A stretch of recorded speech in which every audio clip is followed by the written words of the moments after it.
অসমততো এতিয়া মুখ্যমন্ত্ৰী নাই, ৰজা আছে। এতিয়া অসমত মন্ত্ৰীসভা নাই, ৰাজদৰবাৰ আছে। আইনৰ কোনো শাসন বুলি এতিয়া অসমত চলা নাই। এজন মানুহে শাসন চলিছে, মুখ্যমন্ত্ৰী হিমন্ত বিশ্ব শৰ্মাৰ শাসন।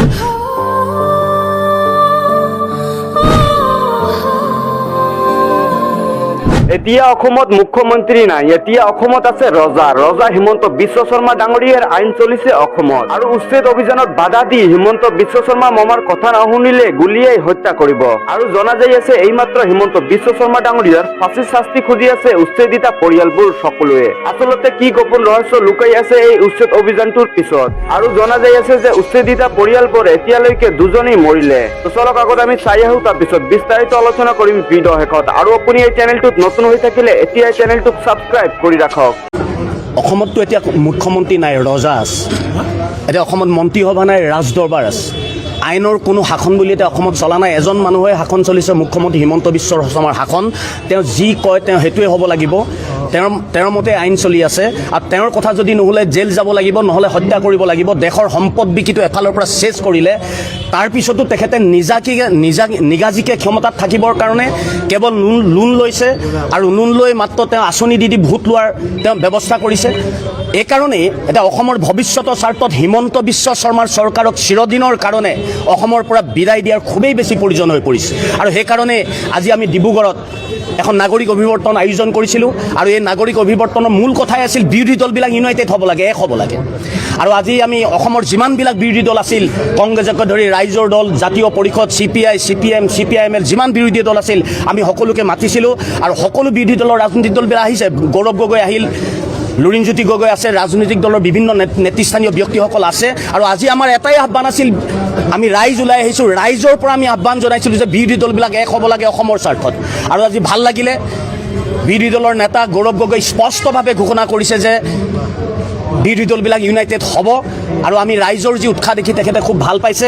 আৰু আমি ইমানটোৱে আশা কৰিম বিৰোধী দলবিলাক এক হওক। আৰু আমি এটা কথা নিশ্চিত, যদি কেনেবাকৈ বিৰোধী দলবিলাক সঁচাই এক হ'ব পাৰে, তেতিয়াহ'লে হিমন্ত বিশ্ব শৰ্মাৰ চৰকাৰ যে অসমত নাথাকে একেবাৰে নিশ্চিত। এইকাৰণেই আমি যদি ভোটৰ পেটাৰ্ণটো চাওঁ, বিজেপি চৰকাৰৰ লগত খুব বেছি 45% ভোট আছে, বাকী ভোটখিনি বিৰোধী দলৰ লগত আছে। গতিকে ইউনাইটেড হ'লে অসমৰ পৰা হিমন্ত বিশ্ব শৰ্মাৰ চৰকাৰ এইবাৰ বিদায় ল'ব লাগিব। এইটো একেবাৰে সঁচা কথা। আৰু আজি আমি খুব সুখী যে বিৰোধী দলবিলাকে কৈছে, গৌৰৱ গগৈ ঘোষণা কৰিছে আমি ইউনাইটেড হ'ম, আমি এক হ'ম। অহাবাৰ ৰাইজৰ কথা মতে আমি এক হৈ বিধানসভা নিৰ্বাচনত যুঁজ দিম। মোৰ ল'ৰাৰ হয়, মোৰ ল'ৰাটোৱে ডেইলি কাম কৰে, কাম কৰি পেলাই মজুৰি কৰি বালি উঠাই আনি মোৰ ঘৰটো বনাইছে। কিন্তু এনেকুৱা মজবুৰি কৰিছে, ৰাতি 2টা বজাত যায় সকলো ৰাইজে দেখিছে আৰু ঘৰখন বনাইছে। খুব দুখৰ বিষয়। মোৰ ল'ৰা কেনেকুৱা বনাইছে, অৰ্ধেক টকা সি খায় আৰু অৰ্ধেক টকা মানুহক দি ঘৰখন বনাইছে। বালি উঠাই বেছি, মোৱালত বেচিছে, মোৱালত বেছি বালিটো আনি ঘৰখন মোৰ ল'ৰাই বনাইছে। কিন্তু এটা ৰাতি থাকিবলৈ পৰা নাই। এটা ৰাতি যদি থাকিবলৈ পাৰিলে হয় আমাৰ দুখটো মিটিলে হয়। এতিয়া মই নিজে ভাবিছোঁ মই অবৈধ মাটিত বনাইছোঁ, এইটো কাৰণে মই নিজে ভাঙিব দিছোঁ। মোৰ কোনো আপত্তি নাই, ভাঙি লওক। কিন্তু আমি এই দেশৰ নাগৰিক, আমি এইটো দেশৰ বাসিন্দা। মোৰ দাদা, মোৰ দাদাৰ বাপ এইখন জাগাতে আছে। মোৰো 65 বছৰ হৈ গ'ল। কিন্তু আমি মাটিলেণ্ড মানুহ, আমালোকৰ মাটি নাই। কিন্তু আমি হিমন্ত ছাৰৰ কাছে বিলম্বভাৱে অনুৰোধ কৰিছোঁ। আমি যিকেইটা 1200, 1250 মানুহ বহি আছোঁ, আমি আধা বিঘা মাটি লৈ বহি আছোঁ। আমালোকৰ মাটি নাই। যদি আপুনি তদন্ত কৰি চাই আমালোকৰ মাটি দেখে ফাটাৰ থাকে, তে আমাক লাগিলে ফাঁচি দিব। কিন্তু আমি মাটিলেণ্ড মানুহ, মোৰ মাটি নাই। আমালোকক যেনেকৈ থাকিবলৈ বাচ্চান লৈ থাকিবলৈ অকণমান সহায় কৰে। আমি বিলম্বভাৱে অনুৰোধ কৰিছোঁ আমাৰ হিমন্ত ছাৰৰ কাছে, আমাৰ সকলো ৰাইজৰ কাছে। আমাৰ পিনে যেতিয়া দৃষ্টি নধৰে চকুটো ৰাখে। এই ঘৰখন বনোৱাৰ কিমান দিন হৈছে আপোনাৰ? এইখন ঘৰ বনোৱা একমাত্ৰ 6 মাহ হৈছে। ঘৰখন বনোৱা আমি ঘৰত আহিবলৈ এদিনো থাকিবলৈ পৰা নাই। এই জেগাখনৰ নাম হৈছে হোজাই জিলাত ডবকা চহৰৰ অন্তৰ্গত যমুনা মৌদংগা সংৰক্ষিত বনাঞ্চল। যমুনা মৌদংগা সংৰক্ষিত বনাঞ্চল। এই ঘৰখন আপোনাৰ ল'ৰাই বনাইছিল, দিন হাজিৰা কৰি বনাইছিল ঘৰখন। এতিয়া চৰকাৰক কি আহ্বান জনাব বিচাৰে? তাৰমানে কিবা নহয় কিবা এটা পোৱা হ'লেও মাটি দিব লাগে আপোনাক। আমাক দিব লাগে চাই চিতি আমাক মাটি দিব। যদি আমি এইটো দেশৰ বাসিন্দা আমি হওঁ, যে আমালোকক মাটি দিব আৰু আমি আমাৰ প্ৰমাণ পত্ৰ চাই দিব। দেখো আমি এইটো বাজে বিলম্বভাৱে আমাৰ হিমন্ত ছাৰৰ কাছে অনুৰোধ কৰিছোঁ আৰু বাংগাটো ঠিকেই ভাঙিছে আমি এইটো চেলুট দিছোঁ হিমন্ত ছাৰক ধন্যবাদ হয় নিশ্চয় দেখুৱাইছোঁ মই হোজাই জিলাৰ যমুনা মৌদংগা সংৰক্ষিত যি বনাঞ্চল আছে এই যমুনা মৌদংগা সংৰক্ষিত বনাঞ্চলত ৰাতিপুৱাৰ ভাগৰ পৰা শান্তিপূৰ্ণভাৱে উচ্ছেদ চলি আছে আৰু এই উচ্ছেদিত লোকসকলৰ বৰ্তমান চকুত চকুলো কাৰণ চৰকাৰে নিৰ্দেশ দিছিল নিজে নিজৰ ঠাইখন এৰি যাবৰ কাৰণে চৰকাৰৰ নিৰ্দেশক সঁহাৰি জনাই উচ্ছেদিত লোকে নিজে নিজৰ সপোনৰ ঘৰখন এৰি থৈ গুচি গ'ল এতিয়া এটা লাখটকীয়া প্ৰশ্ন হ'ব পাৰে মাননীয় শিক্ষামন্ত্ৰীক মই প্ৰশ্ন কৰিব আজি যমুনা মৌদংগা সংৰক্ষিত বনাঞ্চলৰ পৰা উচ্ছেদিত স্থলীৰ পৰা এটা প্ৰশ্ন কৰিব বিচাৰিছোঁ উচ্ছেদ কৰক ডাঙৰ কথা নহয় কিন্তু এই উচ্ছেদস্থলীৰ পৰা যিকেইটা ল'ৰা ছোৱালীয়ে আজি শিক্ষাৰ পৰা বঞ্চিত হৈছে এই শিক্ষাৰ দায়িত্ব কোনে ল'ব এই কণ কণ ল'ৰা ছোৱালী মাননীয় শিক্ষামন্ত্ৰী মনোজ পেগু ডাঙৰীয়া আজি উচ্ছেদস্থলীৰ পৰা আপোনাক লাইভ যোগে মই প্ৰশ্ন সুধিছোঁ এই উচ্ছেদিত লোকসকলৰ ল'ৰা ছোৱালীৰ পঢ়া শুনাৰ দায়িত্ব কোনে ল'ব এবাৰ চাবনে আপুনি এই উচ্ছেদিত লোকসকলৰ ফালে এয়া চাওক চকুৰ সন্মুখতে আপোনাৰ নিৰ্দেশক সঁহাৰি জনাই আৰু শ শ আৰক্ষীৰ উপস্থিতিত এই পকীঘৰখন তছনছ কৰি দিয়া হৈছে হয়তো এই ঘৰখনক লৈ এই দৰিদ্ৰ মানুহে বহুত ধৰণৰ সপোন দেখিছিল আজি এই সপোন পানীৰ লগত মিহলি গ'ল আজি এই সপোন এনেকুৱা বৰলেজাৰৰ কোবত নাইকিয়া হৈ গ'ল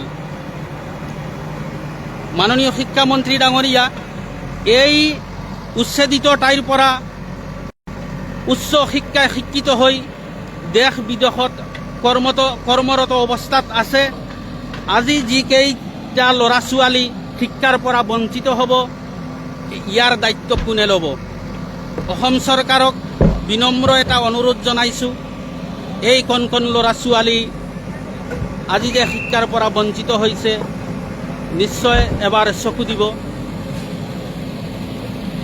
এয়া চাওক মানুহৰ সপোনৰ ঘৰখন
প্ৰচণ্ড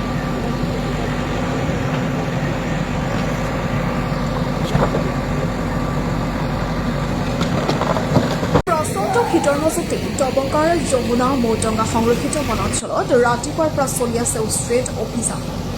নৱবৰ্ষৰ দ্বিতীয়টো দিনতেই আৰম্ভ মধ্য অসমৰ সৰ্ববৃহৎ উচ্ছেদ অভিযান। শোৱাপাতি নেৰোঁতেই ডাঙৰ ডাঙৰ ঘৰৰ ওপৰত চলিল বুলডোজাৰৰ কোব। প্ৰশাসনৰ একশ্যনে কন্দুৱাইছে উচ্ছেদিত লোকক। গাড়ীয়ে গাড়ী আহিছে শ শ কামাণ্ডো বেটেলিয়ন। 53খন JCB 600 শ্ৰমিকেৰে 5500 বিঘা মাটিত চলি আছে উচ্ছেদ অভিযান। 1250টা পৰিয়ালৰ ওপৰত চলি আছে বুলডোজাৰৰ কোব। প্ৰচণ্ড শীতৰ মাজতে দবকাৰ যমুনা মৌটঙ্গা সংৰক্ষিত বনাঞ্চলত ৰাতিপুৱাৰ পৰা চলি আছে উচ্ছেদ অভিযান। নৱবৰ্ষৰ দ্বিতীয়টো দিনতেই আৰম্ভ মধ্য অসমৰ সৰ্ববৃহৎ উচ্ছেদ অভিযান। শোৱাপাতি নেৰোঁতেই ডাঙৰ ডাঙৰ ঘৰৰ ওপৰত চলিল বুলডোজাৰৰ কোব। প্ৰশাসনৰ একশ্যনে কন্দুৱাইছে উচ্ছেদিত লোকক। গাড়ীয়ে গাড়ী আহিছে শ শ কামাণ্ডো বেটেলিয়ন। 53খন JCB 600 শ্ৰমিকেৰে 5500 বিঘা মাটিত চলি আছে উচ্ছেদ অভিযান। 1250টা পৰিয়ালৰ ওপৰত চলি আছে বুলডোজাৰৰ কোব। প্ৰচণ্ড শীতৰ মাজতে দবকাৰ যমুনা মৌটঙ্গা সংৰক্ষিত বনাঞ্চলত ৰাতিপুৱাৰ পৰা চলি আছে উচ্ছেদ অভিযান। নৱবৰ্ষৰ দ্বিতীয়টো দিনতেই আৰম্ভ মধ্য অসমৰ সৰ্ববৃহৎ উচ্ছেদ অভিযান। শোৱাপাতি নেৰোঁতেই ডাঙৰ ডাঙৰ ঘৰৰ ওপৰত চলিল বুলডোজাৰৰ কোব। প্ৰশাসনৰ একশ্যনে কন্দুৱাইছে উচ্ছেদিত লোকক।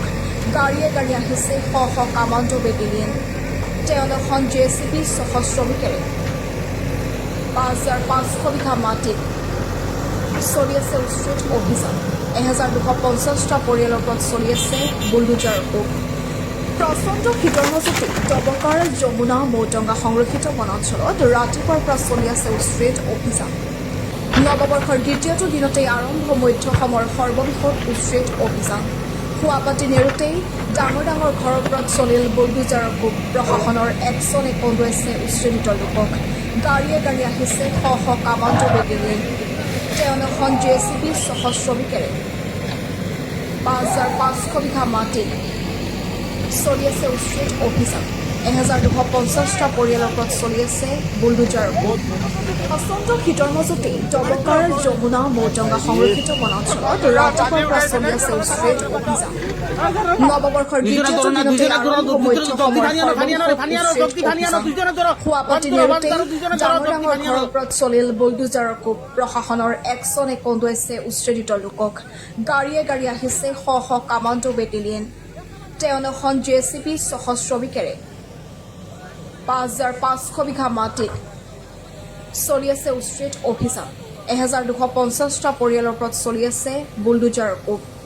তো যিয়ে নহওক বন্ধুসকল, আপোনালোকে ভিডিঅ'টো শেষলৈ চোৱাৰ পিছত আচলতে বুজি পালে যে আচলতে হিমন্ত বিশ্ব শৰ্মা ডাঙৰীয়াই কেনেকৈ অসমখন চলাই আছে, আচলতে কি গোপন ৰহস্য লুকাই আছে উচ্ছেদ অভিযানটোৰ পিছত, আৰু কিদৰে হিমন্ত বিশ্ব শৰ্মা ডাঙৰীয়াৰ ফাঁচী শাস্তি খুজি আছে উচ্ছেদিত পৰিয়ালবোৰ সকলোৱে। তো যিয়ে নহওক বন্ধুসকল, ভিডিঅ'টো সম্পূৰ্ণ চোৱাৰ পিছত আপোনালোকৰ অতি মূল্যৱান মন্তব্যটো কি এইটো কমেণ্ট বক্সত জনোৱা, আৰু ভিডিঅ'টো ভাল লাগিলে এটা লাইক মাৰি চেনেলটো ছাবস্ক্ৰাইব মাৰি অৱশ্যই ভিডিঅ'টোক এটা শ্বেয়াৰ কৰি দিব।